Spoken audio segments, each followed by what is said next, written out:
Just to clarify, I will be defending side opposition of this resolution.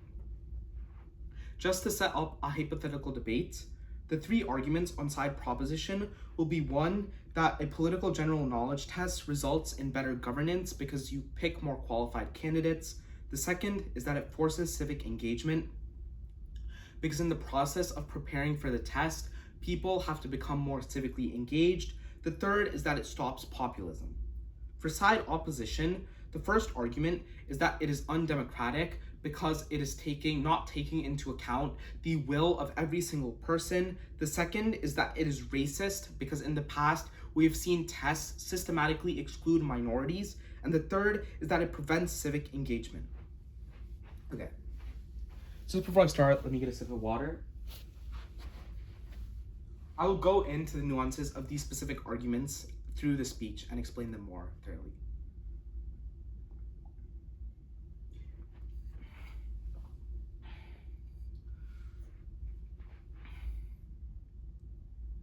The intent of the proposition is completely normal. They want to help construct an ideal system of governance where only the most qualified candidates make the most important decisions for the people. This seems like a generally good idea. The smartest people will be able to make the smartest decisions.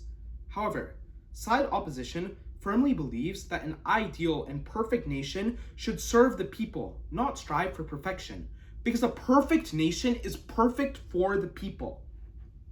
This clash question is the single most significant in the debate. What is a good nation? Since the one, side opposition has shown that almost every single democratic state agrees that it should be a state for the people, which is why no country currently has a political general knowledge test or a similar system in place currently. The proposition says that countries like the United States of America have also valued the idea of stopping uneducated voters from making bad decisions, which is why we have systems like the Electoral College in place.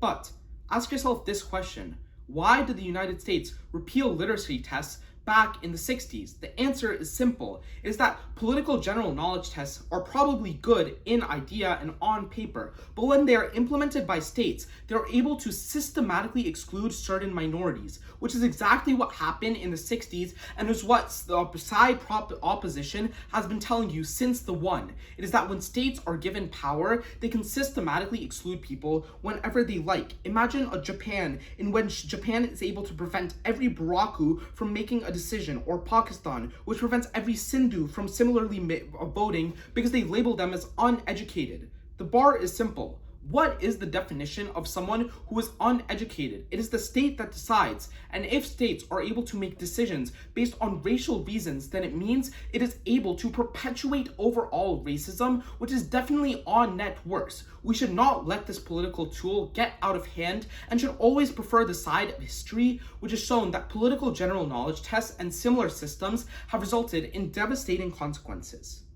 Overall, the question to ask is, if a better government exists, a better government for who? A better government for more of the educated people, then you create a better nation only for them, actively ignoring the marginalized voices across our nation.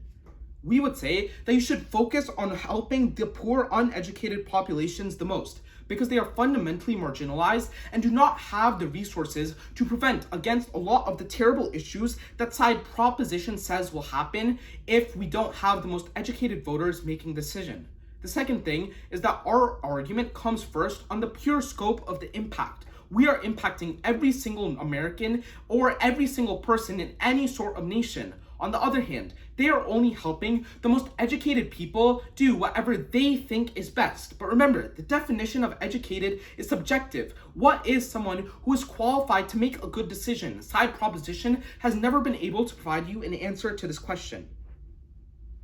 Even then, side proposition argument is that people who are under prioritized are unable to actively make good decisions, which is why we should always actively exclude them from voting. But this logic is fundamentally elitist. Imagine saying that people are unable to make decisions because they do not have the resources to acquire materials. Obviously, this is not a good ideal, which is why you should always side with side opposition, saying that you should take into account a diversity of perspectives. Not everybody comes from the same background that is able to afford an access to a civic education. Instead, you should prefer on having an overall broad view, which is necessary for having a better overall society and a better overall system of governance. The second class question is, what is the viability of the counterfactual? Specifically, the efficacy of the status quo in increasing civic engagement and increasing more qualified candidates.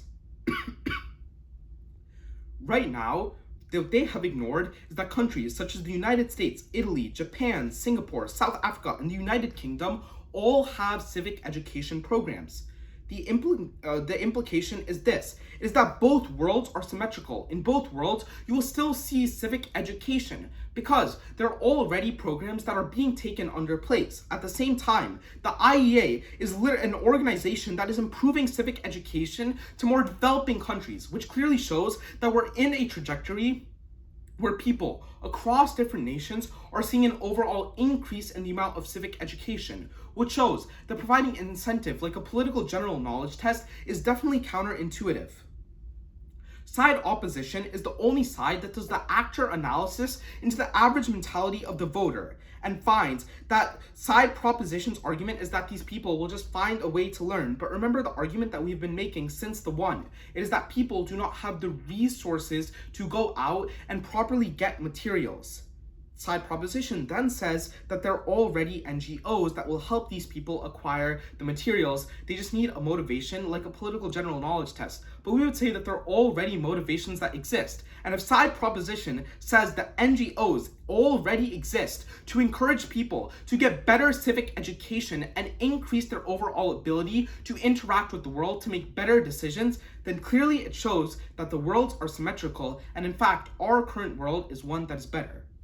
If anything, we would say that a world in which we implement political general knowledge tests would be significantly worse. Specifically, we would say that people are significantly more scared in going out and applying for a political general knowledge test because it requires a significant amount of funding which people just do not have. And at the same time, remember the argument from the one, it can be used to discriminate against minorities, which means that it prevents people from actively engaging in civic engagement, which is a fundamental prerequisite. If you are systematically oppressed and are unable to engage in different places, you definitely aren't able to civically engage, which is what side proposition advocates for. You should once again prefer this in probability, because when we saw similar tests in literacy tests in the United States, then you saw an overall system of failure.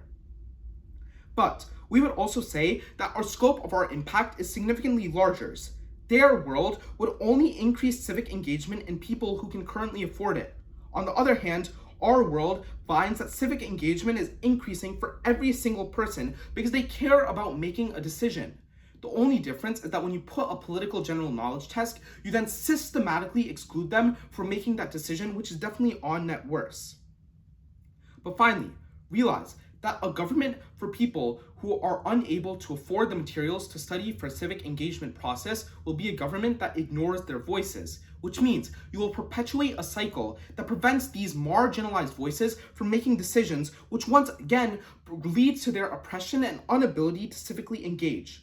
Overall, if none of this makes sense or you don't believe anything I say, just cast your ballot on the idea of history, because every time we've seen a political general knowledge test be put in place, it systematically leads to exclusion, which is definitely not a world either side proposition or side opposition wants. Thus, we are so proud to oppose.